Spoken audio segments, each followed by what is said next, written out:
Happy birthday to you. Happy birthday to you. Happy birthday from Arni's. Happy birthday to you.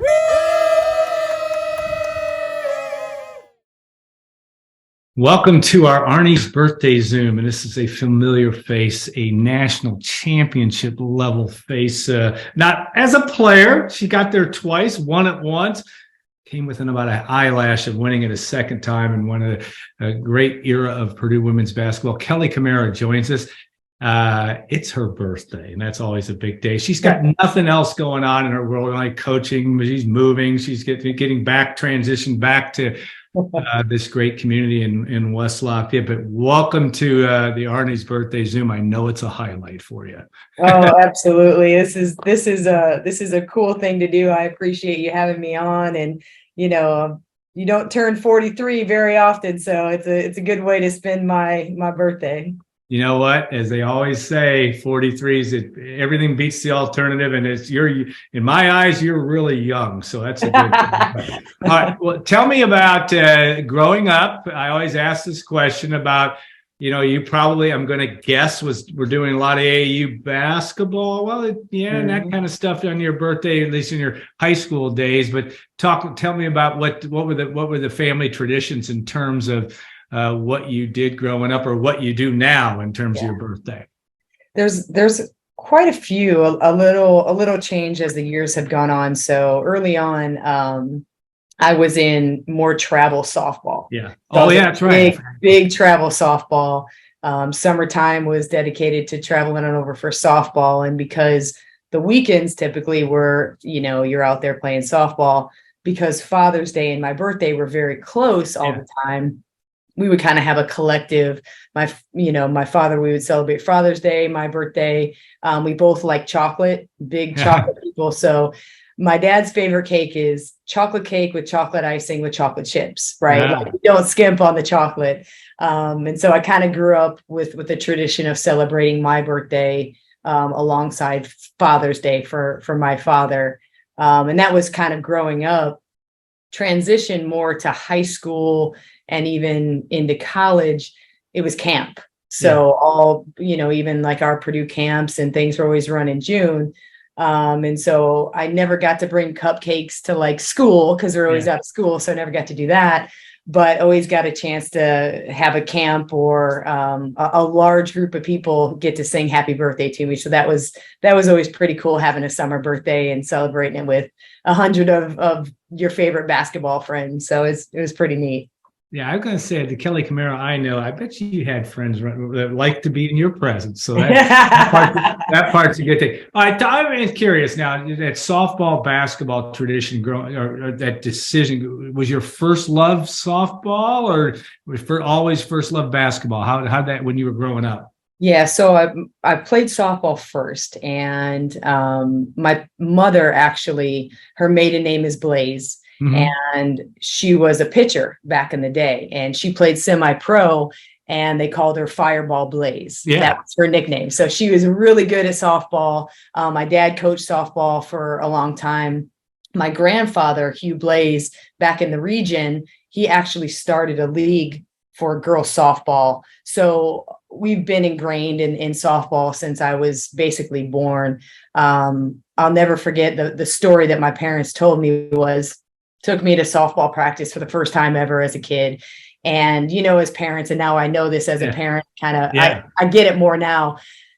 They turned around after practice in the car and they said, Kelly, how was it? How was your first practice? And I said, it was the best day of my life.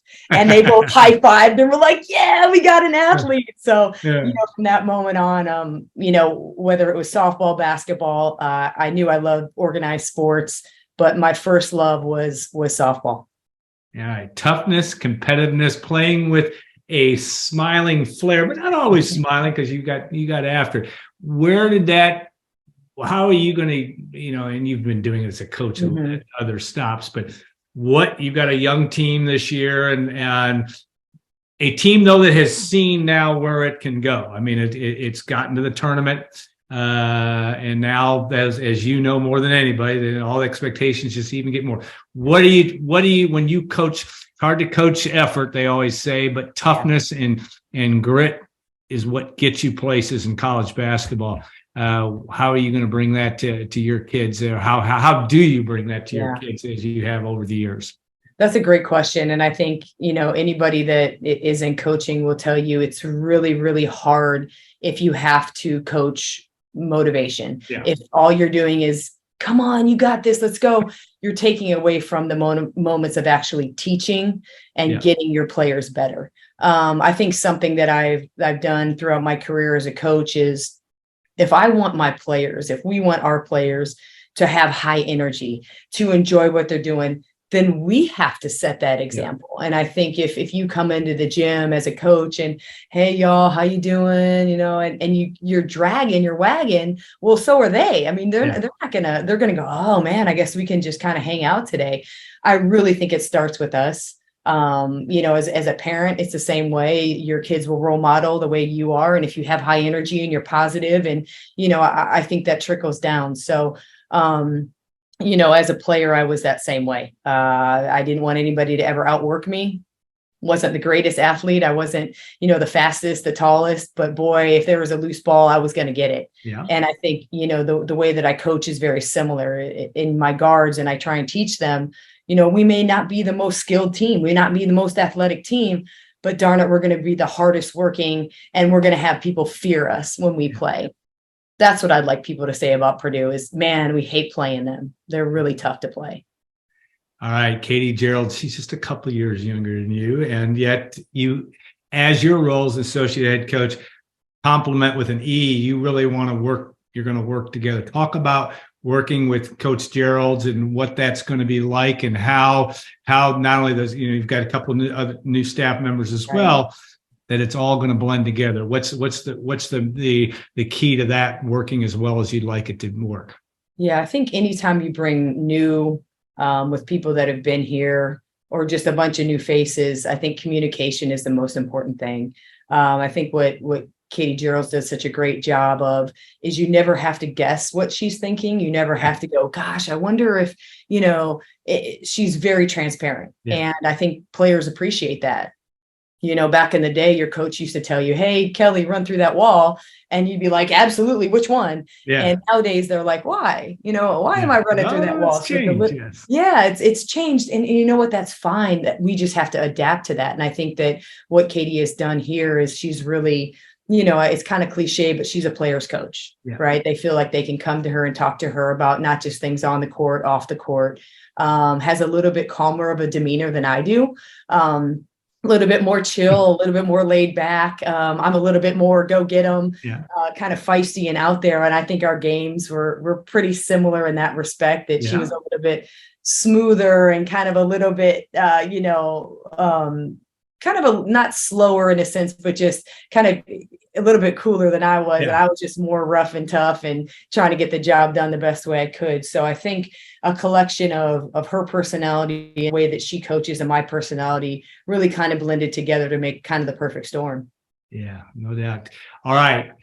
You came in and made instant impact. I can remember that Tennessee game, still one of the great events in Mackey Arena history. And when you took it to the Vols that Sunday afternoon, talk about it's a young player's game, and in the wonderful world of the transfer portal and everything else, you need kids to make impact. You've got some newcomers coming in, but talk about what that was like for you. And I know it was just a couple of years ago when that happened, but it's still the same. You came into a very talented situation, a lot of competition, high expectations. But how do you teach that message to them? Because it just seems to even be even more of a young player's game of making impact and getting the young kids making an impact early.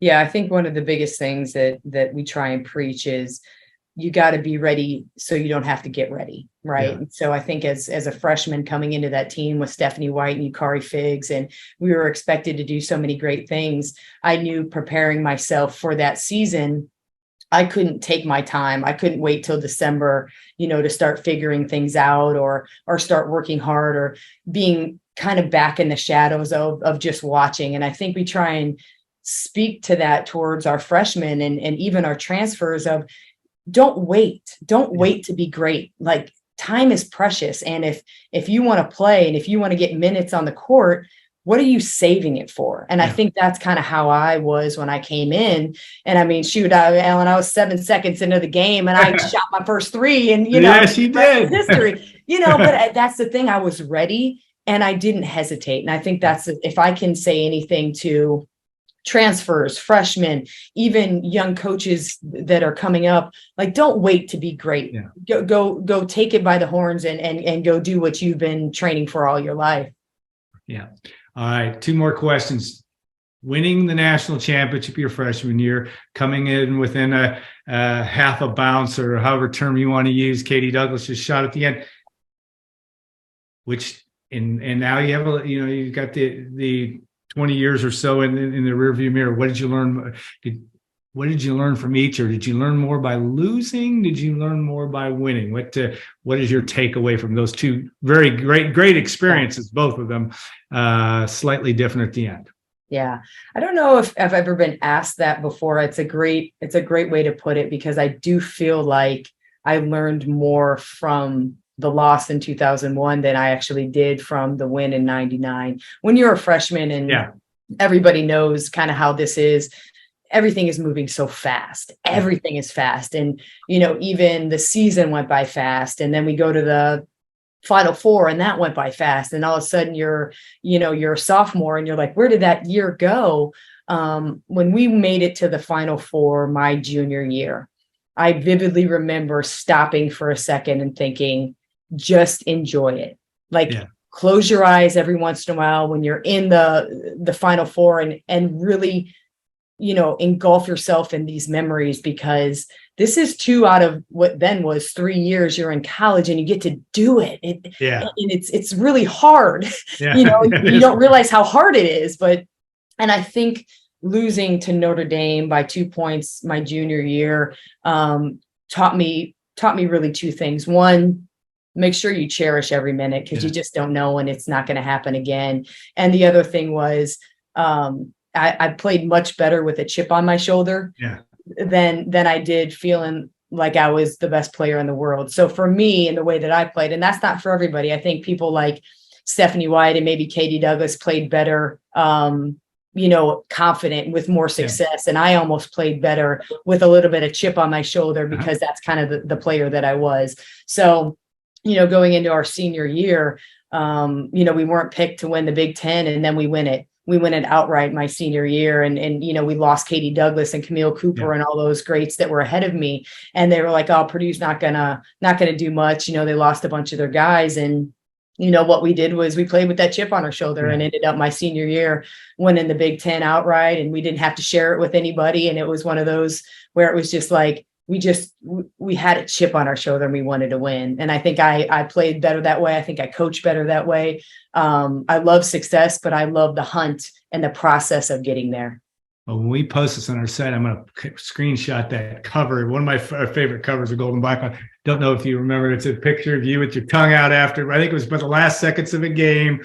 Very, very complimentary picture to your beautiful face and all that. But it was perfect. It was so you. But that part of it, you definitely brought that competitive edge. Okay, now the Big Ten is a rough road to hoe. I mean, in this league now, Indiana, God forbid, but Indiana's really good. We know that. Michigan, Iowa, Ohio State, on down the line, and you guys are trying to get to that next level. Talk about not only the growth and the Michelle Clark factor, that she wasn't the only factor, but the growth of women's basketball, getting back to the highest level. All this means exciting times. It means big challenges for Purdue to get to where it wants to get to. Yeah, back then it was the Big Ten. Now it's the Big 12, 14.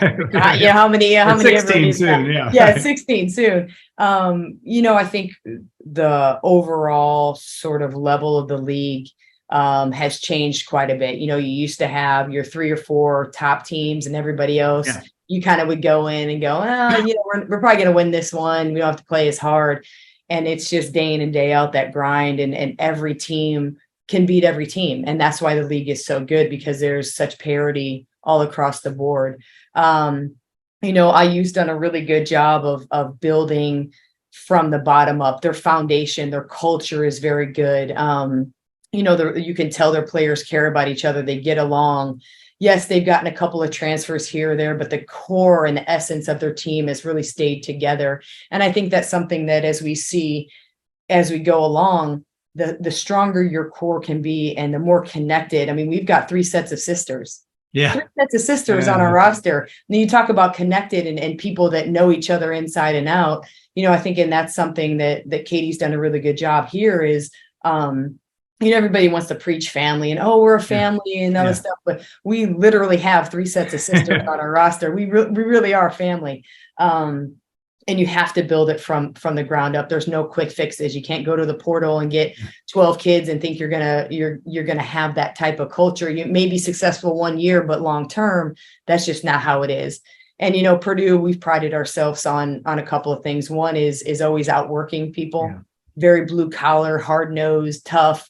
Even back to the Gene Katie eras of his teams and the Brian Cardinals and those guys that you think about just constantly on the floor with knee pads and sweating. And that's the essence of Purdue. And that's what we're going to bring back. And I think no matter how great the Big Ten gets, there will always be room for teams like Purdue that play really, really hard that will rise to the top. Yeah, well said. Well said. All right, we're going to let you get back to moving day, but also camp month. Never a dull moment, but we're going to know as Purdue fans and folks that are excited about the resurgence of Purdue women's basketball back to the level that it was when you played. You're getting there, and that's the good thing for Purdue fans, that's for sure. Have a great birthday. I know this is old man's advice. You'll get 5 minutes to enjoy yourself. Take your own advice about 2001. Make sure you get a few minutes to take it all in. It's a special day. So thanks so much for sharing a little bit with us. Good luck, not only in the move, but in all that Coach Gearlds brings your way this year and you bring her way. It'll be a fun year for Purdue basketball. It will. Boiler up. I appreciate it. All right. Thanks so much. Thanks.